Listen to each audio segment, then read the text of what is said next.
Bonjour tout le monde, ici Lutin pour la Société des Jeux. Alors attention, petite semaine, est-ce que vous êtes prêts mentalement ?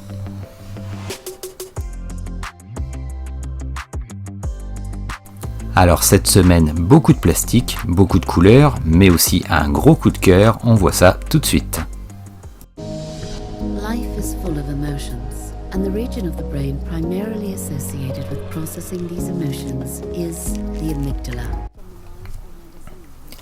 Amygdala, donc un jeu d'optimisation abstrait pour gérer vos émotions, pour gagner des majorités dans une course au point de 2 à 4 joueurs et pour des parties de 60 minutes.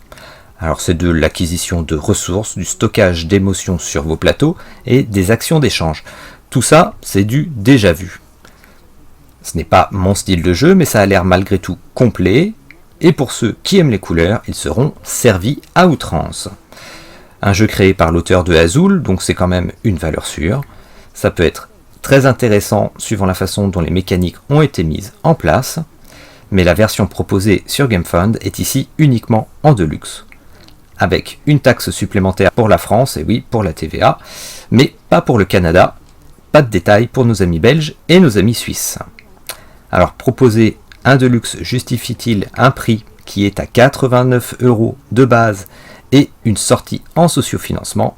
Je vous laisse regarder le matériel de cette version de luxe. Effectivement, plutôt que d'avoir du carton, vous aurez un peu d'acrylique, un plateau double côté. Bon, la deuxième face, je ne vois pas forcément énormément d'intérêt car elle est en effet moins colorée, soi-disant plus calme. Dans ce cas-là, pourquoi ne l'avoir pas mis de base ?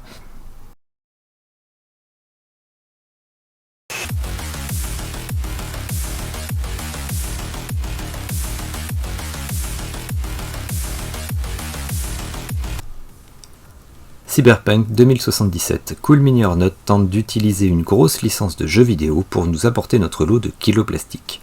Eric Lang est de la partie pour ce jeu qui ressemble fortement à son ancien bébé, Le Parrain, mais à la sauce Cyberpunk.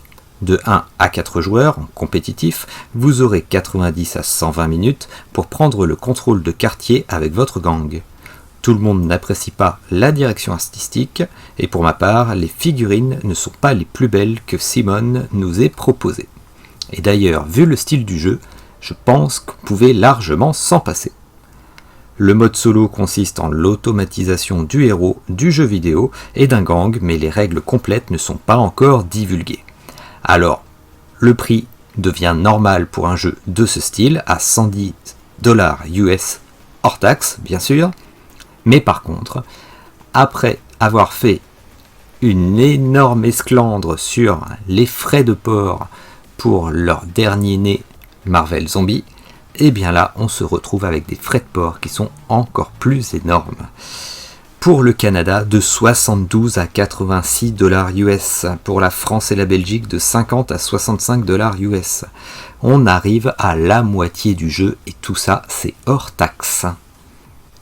Alors, actuellement, le projet est quand même mal parti, alors il est financé, je ne m'en fais pas pour Simone, mais malgré tout, les chiffres sont extrêmement bas pour une campagne de cette compagnie. C'est assez étonnant, mais les gens ont-ils compris ?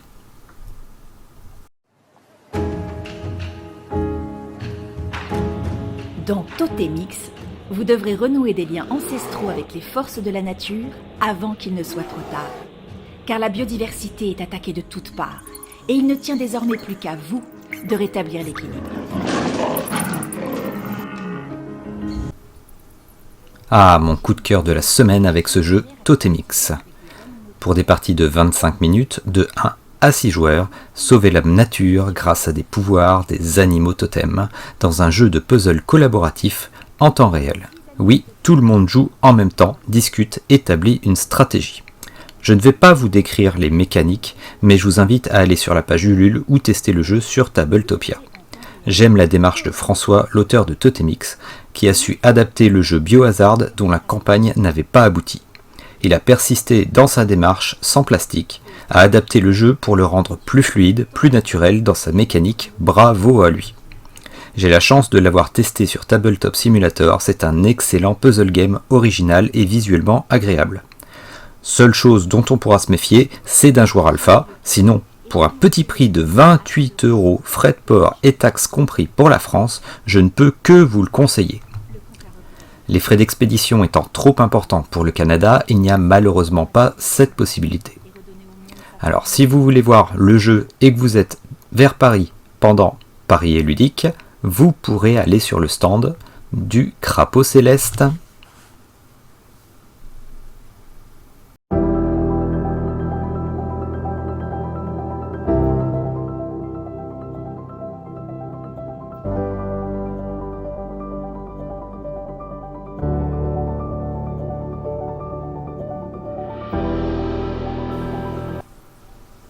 À la tête d'une entreprise pharmaceutique dans le jeu Immunisation, créer le vaccin de A à Z en trouvant la formule, gérer les capacités de production et une stratégie de vente. C'est un sujet complexe pour ce jeu de 1 à 4 joueurs pour des parties de 60 minutes. Une mécanique originale de calcul à faire grâce à des combinaisons peut-être un peu trop aléatoires pour la difficulté, mais je pense une bonne rejouabilité en contrepartie.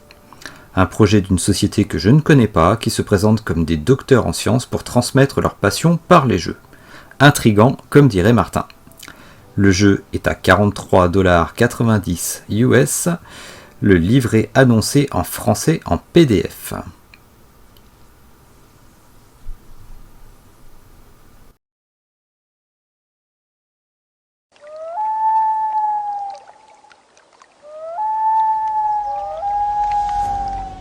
Imagine a land, both rugged and beautiful, filled with dense, windswept forests and deep, crystalline lakes, woven together by miles of rocky shores and crisp, rushing rivers. A land teeming with wildlife and mystery, yours to explore and discover. A land where a brand new adventure lies just around each bend. Welcome to Muskoka. Un jeu familial de balade pour devenir le meilleur aventurier dans le district de Muskoka. Collecter des cartes d'exploration, accumuler des points dans des parties de 20 à 60 minutes pour 2 à 6 joueurs. Alors des jeux de ce style, il y en a déjà plusieurs. Il a un design simple, sobre. Saura-t-il faire la différence? Eh bien déjà, il n'est apparemment qu'en anglais pour des livraisons aux USA et au Canada.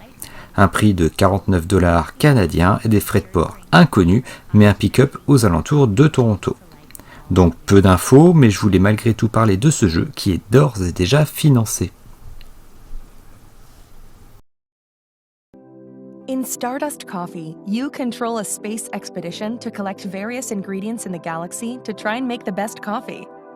The game is played in 10 rounds. Each round, you pick an action dice and activate your spaceships to perform up to 7 different actions. Alors on termine avec un jeu qui n'est pas une publicité mais un design de l'espace avec Stardust Coffee. De 2 à 4 joueurs, un jeu de rondelles de 60 à 90 minutes dans lequel vous sillonnerez l'espace pour récolter des ingrédients pour faire le meilleur café de l'univers.